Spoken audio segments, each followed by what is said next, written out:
Good morning. Good morning. Like David, at the Dallas Morning News, we're wrestling with a lot of these same questions. And, the first, okay, here we go. The big question that Rosenthal threw at us when I read it, I was kind of like, goodness gracious, can we survive and thrive? That's like that's a mouthful. And honestly, my answer was, I have no idea.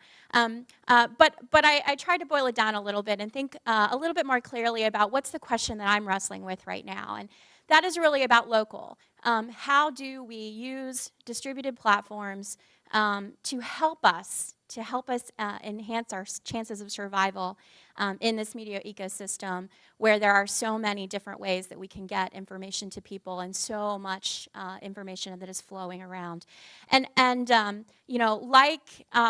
Like David, I actually have a mixed feelings about this. I think there are a lot of opportunities. I think distributed content gives us paths to audiences that we've never had before. But I also think it presents some real challenges and some real questions that we have to wrestle with and grapple with as we go forward.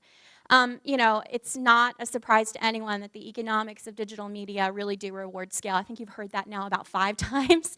The Dallas Morning News is not the New York Times, and we're not BuzzFeed. We really do wrestle with this question of how do we get enough people to look at any given article to pay for the cost of producing that article. My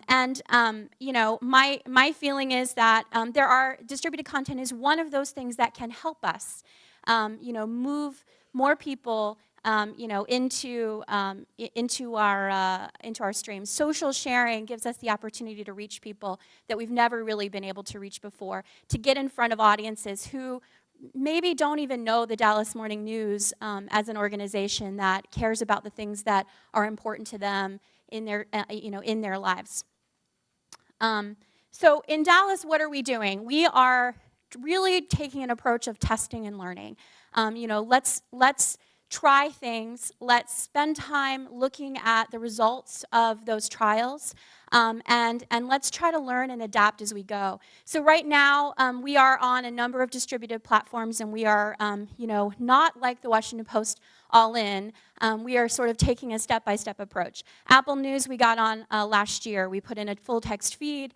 We've really seen very low usage. We're actually going to be moving back to a partial text feed, so we'll only have pieces of our stories, and hopefully that will drive some referral traffic, but we're really not seeing enough audience to Apple News right now to see the long-term value, so it's not thus far been, I would say, a big success.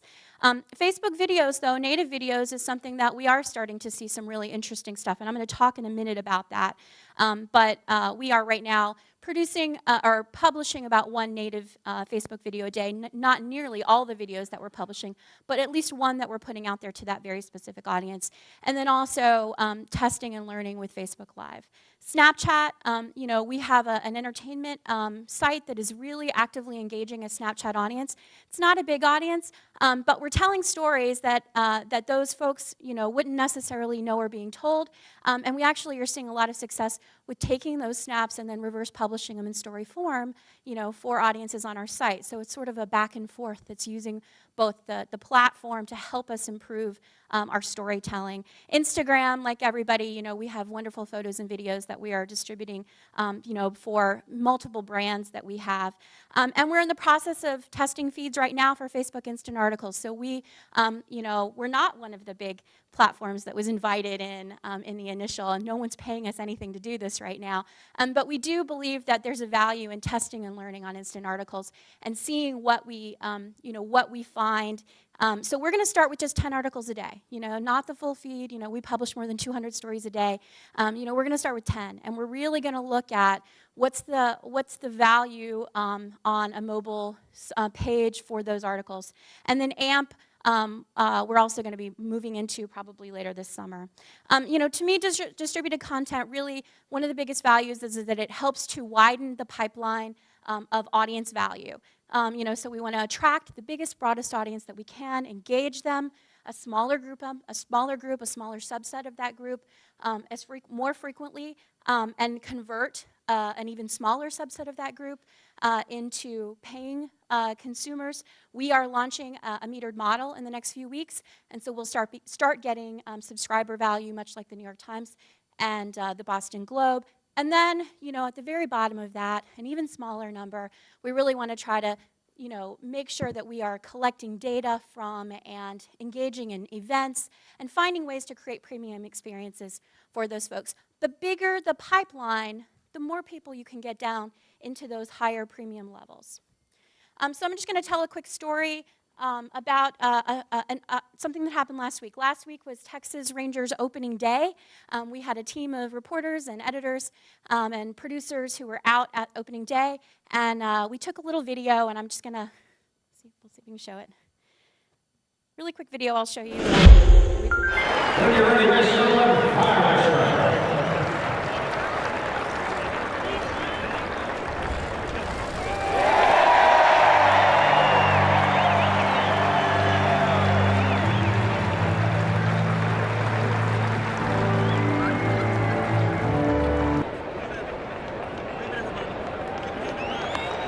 That's Elizabeth Sullivan. She's 105 years old, and she obviously got to throw out the first pitch at the Rangers game. We took that video very quickly. We posted it on our site, onto our YouTube channel. We put it into an article page, had it on our site, and we were off, right? A great little easy story. But at the, pretty soon after that, we decided, okay, well, let's take this video and let's put it on our Facebook Native Live channel, and I'll read the post that we put. Doctors told Elizabeth Sullivan years ago to slow down on drinking 3 Dr. Peppers a day. They died first, she said. And today, the lifelong Texas Rangers fan got to throw out the ceremonial first pitch at age 105. You'll notice that we tagged the Texas Rangers, we tagged Dr. Pepper, and we had a link back to the story that we did on that. Really quickly, something kind of magical happened. We started seeing a massive reactions to this story. 44,000 people reacted to it. We had more than close to 2,000 comments, 21,000 shares. It reached 4.7 million people, 1.7 million video views. You can see 23,000 people liked it. 11,000 people loved it, and 12 angry people, which I don't quite understand, the 12 angry people. So what does all this mean? Okay, we got all this great engagement, right? And on our site, by the way, the same story, the same video, did okay. It did all right. It was interesting. I will tell you that link back, which we initially did not put in there, and then somebody suddenly said, wait a minute, why don't we have a link in that thing? And we edited it to stick it in there. The link back drove back a fair amount of referral traffic. But something else happened that I thought was kind of remarkable. We had a massive spike in our Facebook organic page likes. So people who like Dr. Pepper or like the Texas Rangers suddenly said, hey, Dallas Morning News does video? Really? That's interesting. They're a newspaper. Let me like them and see what they've got going on. And so there was a real residual value to us for being out there on this platform, because now we'll be able to be in the streams of 2,000, 3,000 more people, and they now know that video is part of what we do. By the same token, that same day, we were out at the Rangers game, at the Rangers Stadium. Now, they will not let you at the Rangers go in and do Facebook Live inside the stadium, so we went out to where people were having parties out in the parking lot, and we did a 6-minute live video, just walking around talking to people. It took 6 minutes of our time, and we got about 17,000 people who were sitting at work going, why am I not there? And they wanted to engage and asking questions and reacting, again, 6 minutes of our time with no scripted, nothing going on. We were able to really get an audience. So I use this as an illustration just to say that I think that there are a lot of challenges, and David outlined them pretty well, that come along with distributed content. I do really believe that the algorithms favor that scale. Getting Dallas Morning News content, even when we are breaking national news, into the streams of people is a challenge. It's a challenge. We are constantly being asked by our reporters and editors, get me an audience, get me an audience. And our audience development editor, who's here somewhere, has a quote that I now use all the time. She says, I'm not a wizard. And we're not. And I think that that's a real challenge. You know, the technical implementation things are very real. Each one of these things can come with its own challenges, and we don't always know what those trade-offs are, what are the things we're not getting to do in exchange for that. The opportunities, though, I think, are also pretty real. You know, we are expanding that pipeline. You know, we're able to target audiences that we might not normally reach. And, you know, and ultimately our brand is the best marketing. I mean, our content is the best marketing for our brand. And I think that's the thing that makes, you know, these tests, these experiments worthwhile. The biggest reason for me in the newsroom for wanting to continue to experiment with these platforms is that it's helping our staff improve their skills, improve their storytelling skills, improve their mobile skills. Knowing that that video about that little woman engaged that many people tells us something about how we should be telling stories. And I think that that's a really important, an important lesson for all of us. So thank you very much.